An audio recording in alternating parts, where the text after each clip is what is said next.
নাকি উল্লেখ করছেন না। ২১ তারিখ সেনা প্রধান জেনারেল ওয়াকারুজ্জামানের অফিসার্স অ্যাড্রেসের আগে আরেকটি বৈঠক হয়েছিল বাংলাদেশে। সেটি হলো ২০ মে আইন শৃঙ্খলা বৈঠকে ৩ বাহিনীর প্রধান উপস্থিত ছিলেন। ২১শে মে বললাম তার অফিসার্স অ্যাড্রেসের কথা। ২৩ মে প্রধান উপদেষ্টা পদত্যাগের কথা ভাবছেন, এটা বললেন নাহিদ ইসলাম। ২৪ মে বিএনপি, জামায়াত এবং এনসিপির সাথে বৈঠক হলো। আর ২৫ মে আজকেও ২০টি দলের সাথে বৈঠক হলো। এখন আমি বলতে চাই, এই যে আমি গুজব বলি, বাস্তবতা বলি, শুধুমাত্র একটি খবর যেটাকে পুরোপুরি গুজব বলা যায়, যেটি বাংলা ভিশনের একটি লোগো ব্যবহার করে বলা হচ্ছে পদত্যাগ করেছেন, কিন্তু অভিপ্রায় ড্রাফট করা, বক্তৃতা ড্রাফট করা, যদি আমি আনিস আলমগীর আপনার কাছ থেকে শুনতে চাই যে সুরাজউদ্দিন যে কথাটি বলছেন, এটিকে উদ্দেশ্যমূলকভাবে কোনো গুজব ছড়ানো হয়েছে? নাহিদ ইসলামের কাছেও তিনি সেই প্রশ্নটি তুলেছেন। আমারও মনে হয় যে এটা একটা পরিকল্পিত এই সেন্সে নাহিদ ইসলামের যেটা বলছেন আপনি, নাহিদ ইসলামের আগে কিন্তু এই গুজবটা অন্য জায়গাতে ছড়ানো হয়েছে। আপনারা সবাই নাহিদকে দেখছেন, নাহিদ কনফার্মেশন দিয়েছে, কিন্তু নাহিদের আগে এই গুজবটা ছড়িয়েছে একটা ট্যাবলয়েড পত্রিকা। যে তারা লিখেছে যে উনি পদত্যাগ করতে যাচ্ছেন, উনার খুব অসন্তোষ উনি নিয়ে, এবং ছাত্রদের উপরেও উনি নাখোশ, অন্যান্যরা তাকে যেভাবে প্রেশার দিচ্ছে, কিছু হচ্ছে না, হাবিজাবি, মানে যেগুলো গল্প আকারে যেভাবে লেখা হয় ট্যাবলয়েড পত্রিকায়, সেটাই লেখা হয়েছে। এবং ট্যাবলয়েড পত্রিকার সম্পাদক তার ছদ্মনামে এটা লিখেছেন। এরপরে নাহিদ সেখানে গিয়েছেন, মানে এর পরপরই নাহিদ গিয়েছেন। এবং বিএনপি বা অন্যান্য রাজনৈতিক দল যেভাবে বলছে যে আমরা অ্যাপয়েন্টমেন্ট চেয়ে পাই না, এবং জামাতও অ্যাপয়েন্টমেন্ট চেয়েছিল, জামাতকেও সেদিন অ্যাপয়েন্টমেন্ট দেয় নাই, নাহিদ কিন্তু মানে সরাসরি দেখা করে চলে আসছেন। নাহিদ এসে বিবিসির সঙ্গে বললেন যে উনি পদত্যাগের অভিপ্রায় ব্যক্ত করেছেন। সেটাকে কোট করে সোশ্যাল মিডিয়া এবং অন্যান্য পত্রিকাগুলো সবাই লিখলো।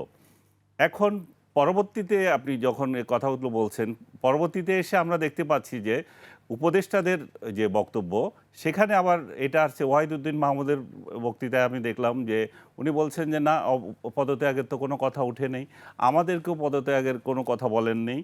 ওনাদের বিরুদ্ধে যেই অভিযোগ উঠেছিল ৩ জন বিএনপি ঘেঁষা লোক, তাদের পদত্যাগ করতে হবে।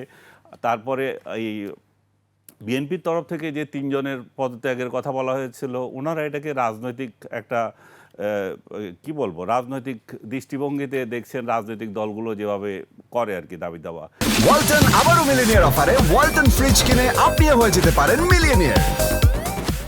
সেই দৃষ্টিতে দেখেছেন। পরবর্তীতে অবশ্য আমরা দেখি যে বিএনপি সেই দাবি রিয়েলি জানিয়েছে, লিখিতভাবে জানিয়েছে গতকাল তাদের যে বৈঠক হয়েছিল সেখানে। সো ওভারঅল আমার মনে হয় যে এটা একটা সিম্পেথি পাওয়ার একটা কৌশল হতে পারে প্রধান উপদেষ্টার। এবং সোশ্যাল মিডিয়া যদি আপনি দেখেন, তাহলে সেখানে দেখবেন যে কেউ এই খবরটা বিশ্বাস করে না, কেউ একটা লোকও এই খবরটা বিশ্বাস করে নাই। সবাই আবার এটা নিয়ে হাসাহাসি করছে এবং বলছে যে উনি আসলে এটা সিম্পেথি গেইন করার জন্য করেছেন। ওনার অতীত ইতিহাস দিয়ে বলছেন। উনি তো কিছু বলেননি, উনি কিছু বলেন নাই, প্রফেসর ইউনূস তো নিজে কিছু বলেন, নিজে কিছু বলেন নাই। হ্যাঁ, অন্যেরা বলছে যে ভদ্রলোক একটা ব্যাংকের এমডির পদ নিয়ে এত কাহিনী করলেন এর আগের সরকারের সঙ্গে, উনি সহজে এই পদ ছেড়ে দেবেন সেটা তো না। এবং সর্বশেষ সেটা তো প্রমাণিত হলো, উনি যখন উপদেষ্টারা বলছেন যে না, ওনার পদত্যাগের কোনো অভিপ্রায় নেই। এবং রাজনৈতিক দলগুলোর সঙ্গে উনি পর্যায়ক্রমে বৈঠক করলেন। আপনি যেটা বললেন, প্রথমে বিএনপি, তারপরে জামাতে ইসলামী, তারপরে এনসিপি, আজকে আবার ছোটোখাটো আরও অন্যান্য দলগুলোর সঙ্গে একদম মোট কথা কোর্স কমপ্লিট করেছেন। এবং এইখানে একটা জিনিস খেয়াল করেন, প্রত্যেকটা রাজনৈতিক দল বলছে উনি কিন্তু তাদেরকে আমন্ত্রণ জানিয়ে এনেছেন, প্রত্যেকটা রাজনৈতিক দলকে কিন্তু উনি আমন্ত্রণ জানিয়েছেন। এবং আমার এখানে একটা দলের সাধারণ সম্পাদক আছেন, আমি আমি বলছি ওনার কাছ থেকে আপনি কনফার্মেশন নিতে পারেন যে কোন ইস্যুতে বক্তব্যের জন্য ওনাদেরকে ডাকছে সেটা কিন্তু নাই। আমি যাদের সাথে কথা বলেছি বলছে কোন ইস্যুতে ডক্টর ইউনূস আমাদেরকে ডাকছে সেটা বলা হয় নাই।